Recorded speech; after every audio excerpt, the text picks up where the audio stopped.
when we are doing any work, when we're doing any sort of like movement work, breath work, then it's always good to think of that, the points in qigong, or the focuses in qigong, where you focus on connection to the ground. Sorry, we've got a big bit of plank of wood here as well. There's all bits and pieces going on for, hopefully you can see okay there.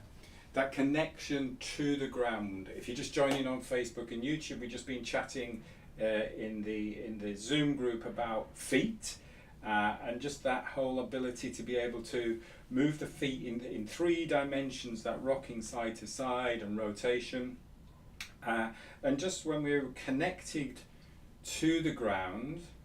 Another point, and again this goes back to the old Qi running days, where we used to focus on 3 points. You used to have the heel, the ball of the big toe, and sort of like that little ball, the ball of the little toe. And they used to, Qi running focused on that as a tripod.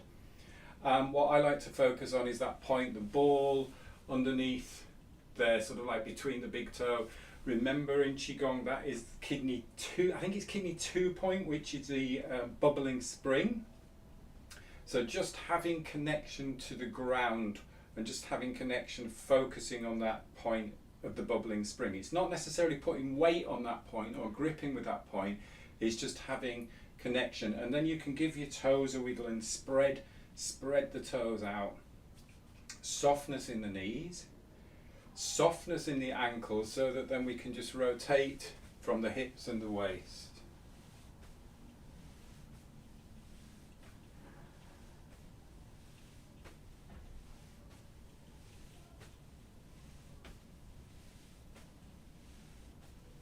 And just breathing easy in and out through the nose.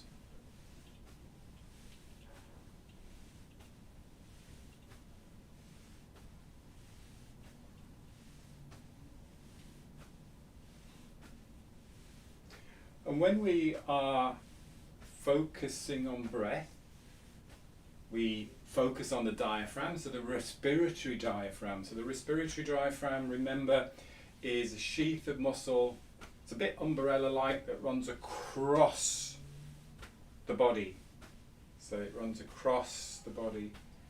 But also if you think of the ankle, in osteopathy they see 7 diaphragms. So they'll talk about the diaphragm of the ankle. So the ankle running across the body, the knees running across the body, the pelvic floor, the respiratory diaphragm in the throat, and then also the base of the skull. I think that's 7. 1, 2, 3, 4, 5, yeah, 7 diaphragms. And all of these diaphragms work together. So when you're walking, you get that connection between the landing of the foot, the softness of the knee, movement through the hip, into the pelvic floor, into the respiratory diaphragm, into the throat, into the head and the neck. Makes total sense. So that's going to affect how we breathe, of course, and how we breathe is going to affect the fluidity of movement, and that's what we're focusing on in our qigong, is that flow of movement, fluidity of movement, ease of movement. And if we have ease of movement, we have ease of breath. And vice versa, if you have ease of breath, you can have ease of movement.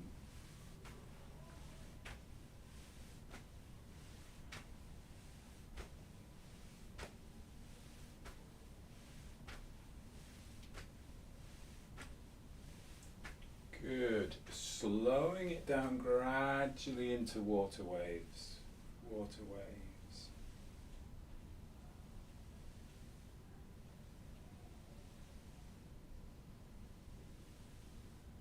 Connecting to the ground through that bubbling spring, the kidney point. Connecting to the sky through the crown of the head.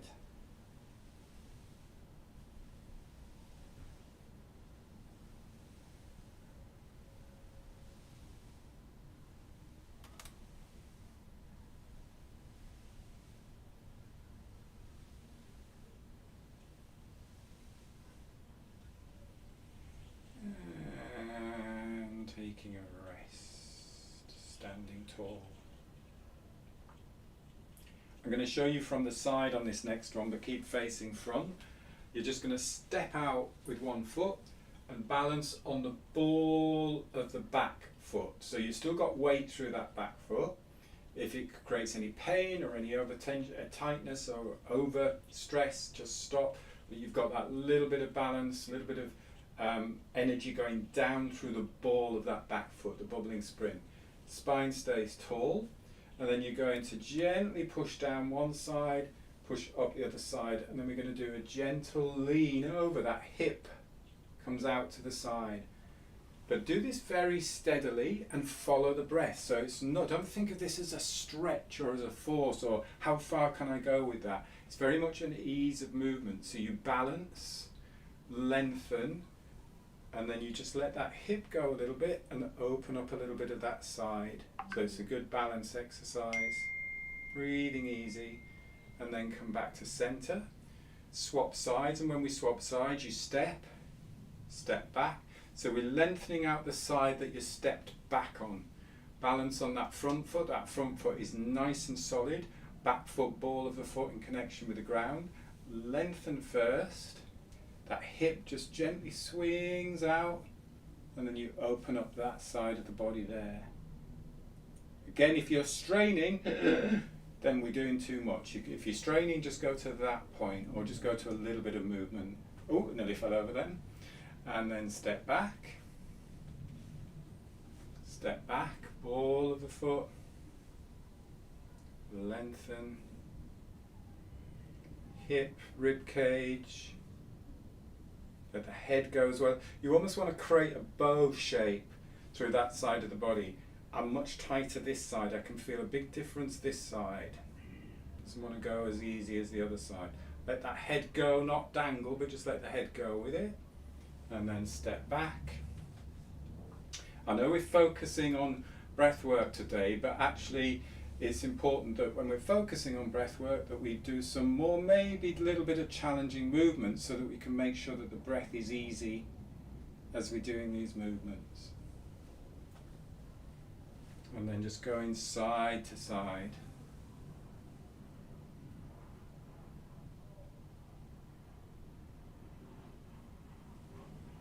Nice. Find your rhythm.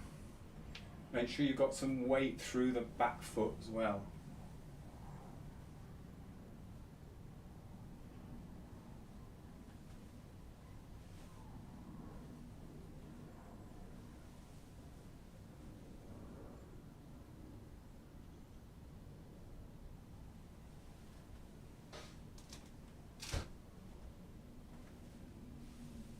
Balance first, stabilize first. Let's just do one more on each side. Now you've got into the rhythm.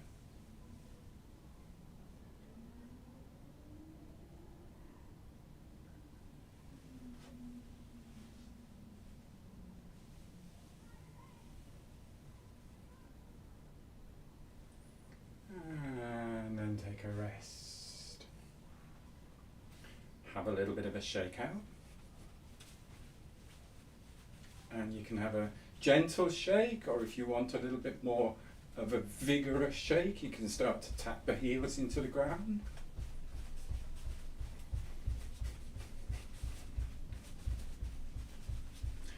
And let's do a little bit of humming on the out breath. So remember, if we hum, we create some vibration in the nasal cavity. This is increasing nasal nitric oxide. That's getting more oxygen. It's helping with the oxygen uptake.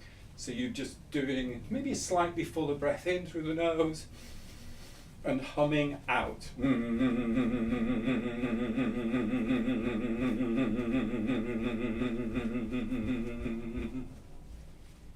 Let the breath settle, and you just hum for as long as you can, keeping it comfortable.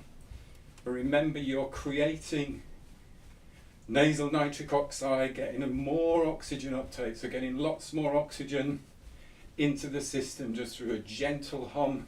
It's also helping to calm the nervous system, because innervating or activating the vagus nerve, which sends the signal of safety, even though you're shaking about the place, to the brain to say, yes, it's good, calm, comfortable.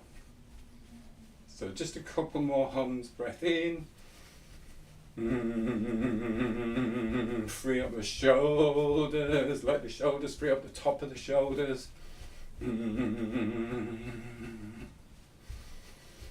Maybe try a different pitch, different intensity,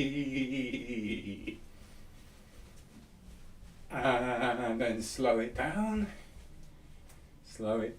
stand. I don't know about you, but I get a lot more tingling when I've been talking there as well, but if you're just humming, get a lot more tingling. Feel a lot more of a tingling sensation.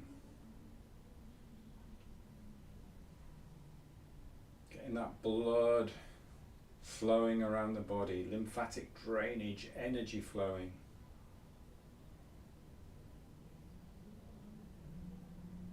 Remember, we're creating energy by getting that oxygen into the cell, and that oxygen creating energy for the body.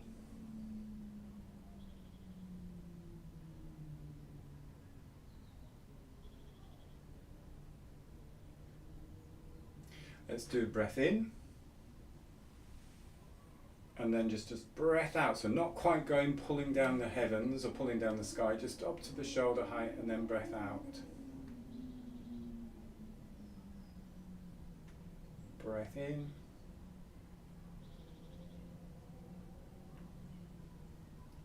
Breath out. Find your rhythm.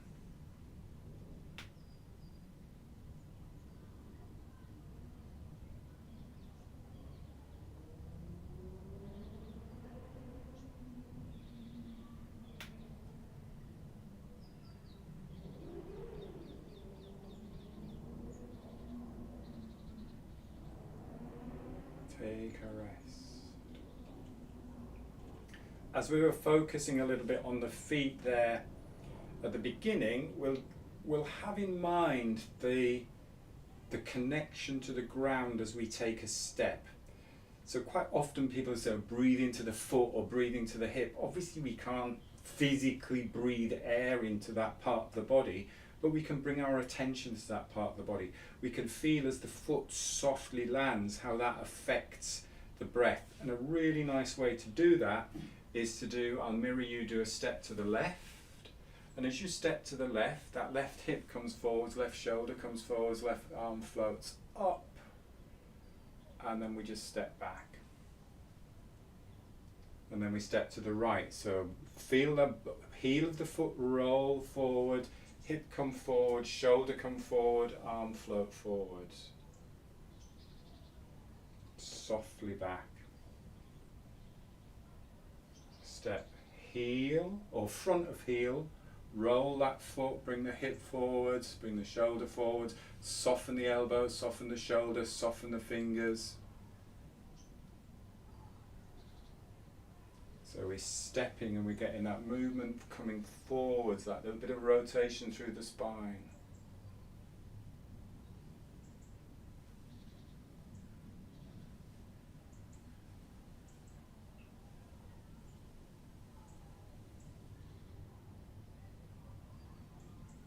And almost feel as you step that almost like is squeezing, bringing the breath into the body.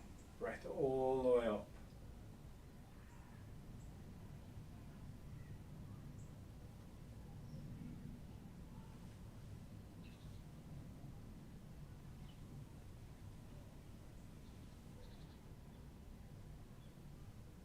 And because we're doing this nice and slow, you can really focus on the sequence of events. So heel, roll up the leg, hip, shoulder, arm. Feel that sequence of events. Quite often a lot of injuries are caused because we're slightly out of sync on that sequence. Can't even say, slightly out of sync on that sequence of events. Good job I haven't got too sibilant than S. So if you're slightly out of sync, this is one of the good things practicing with a metronome when you're walking and when you're running is you can really sync your landing or heel lift or step.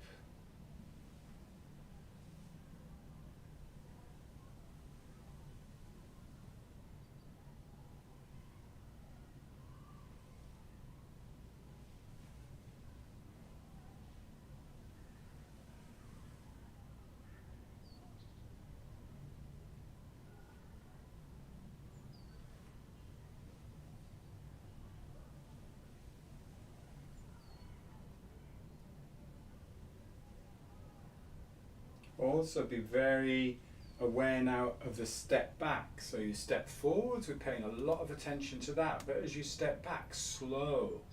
Arm slowly rolls back, foot rolls onto the heel. So don't just fall back, pay attention to that whole movement. That's what's good about doing movement slow and repetitive, is you can really tune in. Notice what's going on in the body. Notice if one side feels different to the other, even if it's subtly different, rather than just surviving a movement.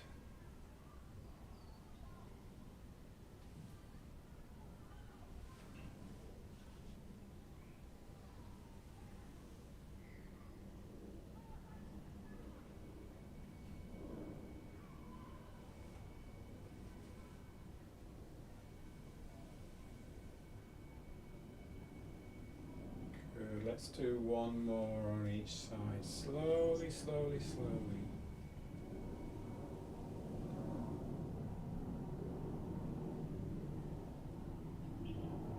Focusing on that movement through the whole body from that first step.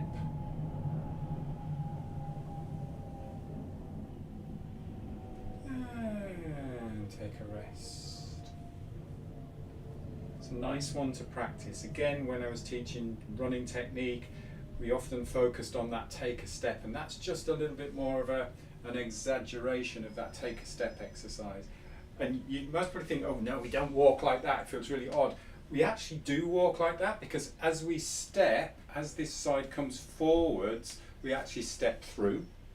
So that's when you actually get that contralateral rotation, that opposite arm, opposite leg. So this movement is really key in terms of when we're walking and when we're running, and I'm exaggerating that rotation there. But there was a great Instagram post by Helen Hall, who I knew from years ago, running coach, and she's on the treadmill and she's running with a dog like this and one arm swinging, and she's saying, oh, I want to run with my dog but my knee hurts, and it's because there was no rotation through the spine. So it was just a really good way of showing people that we need that rotation through the spine, which is why it's so key when we're doing all of this stuff every morning, that we get the ankles flexible but not floppy, and that we keep that energy through the spine. Good, this is what I like about our conversations first thing on a Tuesday, because it completely changes what I was going to do on these sessions anyway, but it's nice to have these different ideas. Let's do soaring crane. So breathing in, opening up the chest, breathing out,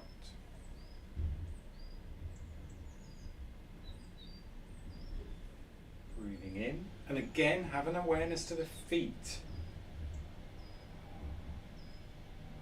breathing out. Find your rhythm. Let your body maybe shift slightly forward, slightly backwards again, just to counterbalance central gravity, because we're changing the position of our arms. It's not just an arm movement, it's a whole body movement. Soaring crane, soaring high, so you're lifting and lengthening up a little bit.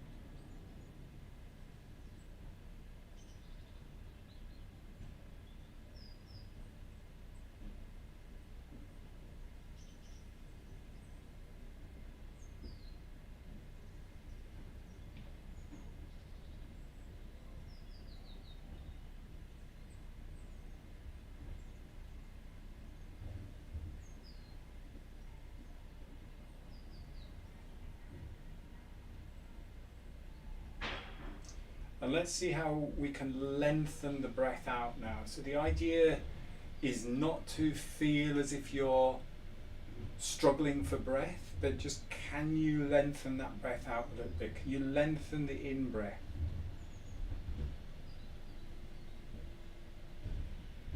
Can you maybe pause a little bit longer at the top of the in-breath, lull at the top of the in-breath? Can you just lengthen the out-breath?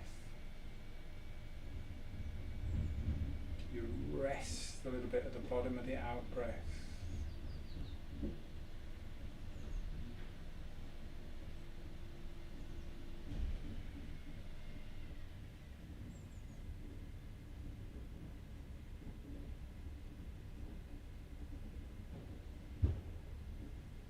Extend that breath, but still feeling comfortable, feeling calm, feeling relaxed.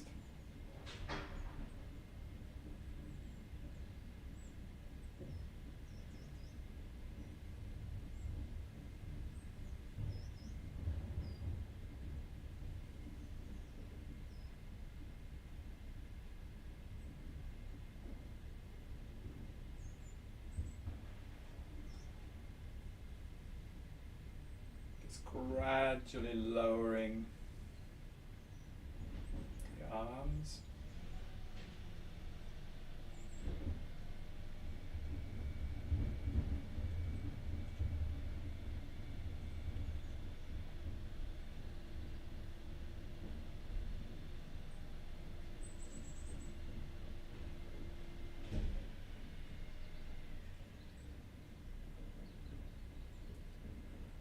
And then just taking a moment, taking a rest, but not just letting the arms go. So it's, imagine you've got like that little chi ball just between the hands.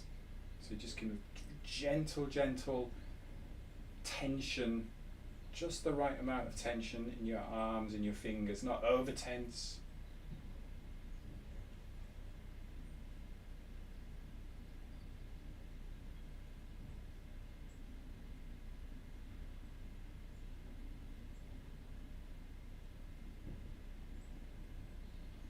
And then we're going to move into rest. Take your feet a little bit wider apart. Take the hips back and just gently rest on the thighs. Not on the knees, don't need to put pressure on the knees, just rest on the thighs. You could comfortably just come off, let the arms go as well. So I want you to find the position first where you can then just let free the arms, like that. When we free the arms, they're literally just dangling. We have that little bit of lift here from the sternum. So it's that idea that I'm facing forwards, that I could look over there or I could look over there. I'm not down here. I want to free up the shoulders. So we're not locking the shoulders. There's a little bit of freedom here at the top of the shoulders in this first rib. And if you can go a little bit lower, taking the hips back, not forcing the knees forward, taking the hips back, that's fine. But again, that comfortable position, water buffalo position. Lift the chest a little bit, so you're facing forwards. So we can free up that diaphragm. Now the diaphragm, we can just gently push that diaphragm back up into the rib cage.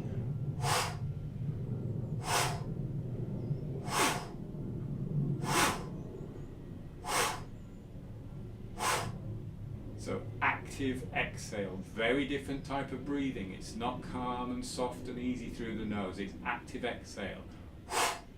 We're letting the breath in through the nose or through a slightly open mouth, that's fine, but the breath just naturally flows back in. Fanning the flames. Let's do 5 more.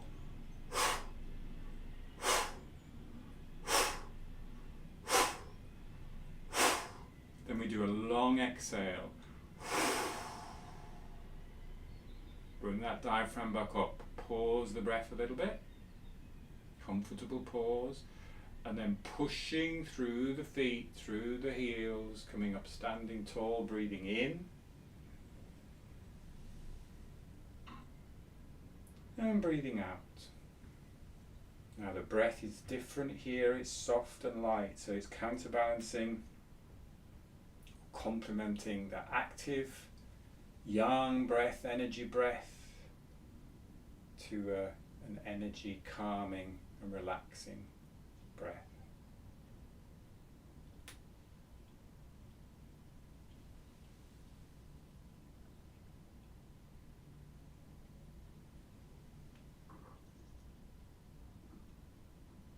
a rest.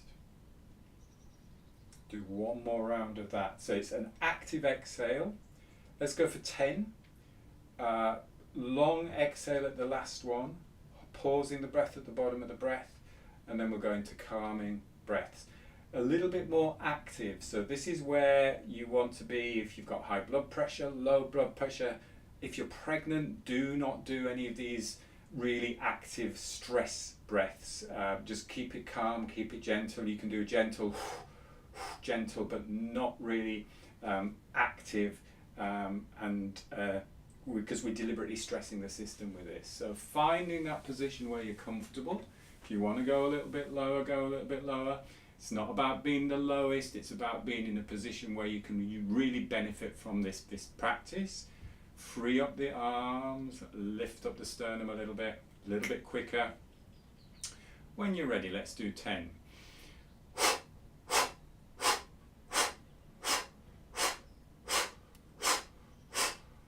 Long exhale. Squeeze that diaphragm back up. Comfortable pause. Go in your own time when you need to take that next breath. Slowly, slowly, slowly. No rush coming up. Breathing in, nice and calm. Breathing out.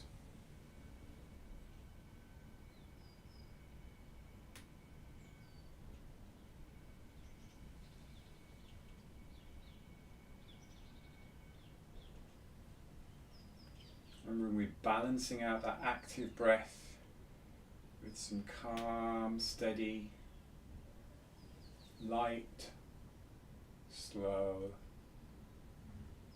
deep breaths. Connecting thumbs, bringing your feet together, closing your eyes for a few moments of bamboo in the wind.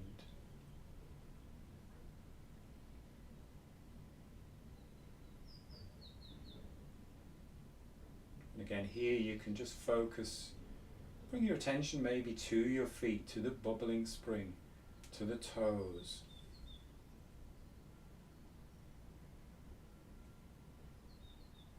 Soften into the soles of the feet, soften into the ankles.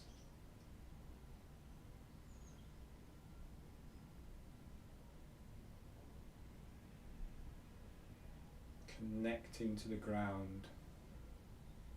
Connecting to the earth.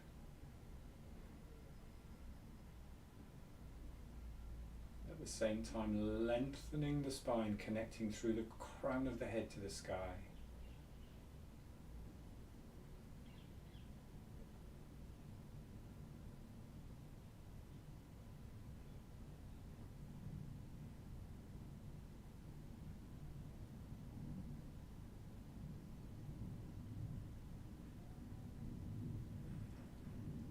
And then taking a nice, full, satisfying breath, opening your eyes, having a little stretch if you need a stretch, gentle brush down if you need a brush down. And we will finish there. Sorry, got a couple of minutes over there. Thanks a lot, thanks for joining, and I will see you on Thursday for our session. We'll do a little bit more balance and maybe focus a little bit on the feet, a little bit more as well on that. Have a great day. Take care. Right. Bye. Thank you. Thank you. Bye. Bye. Bye.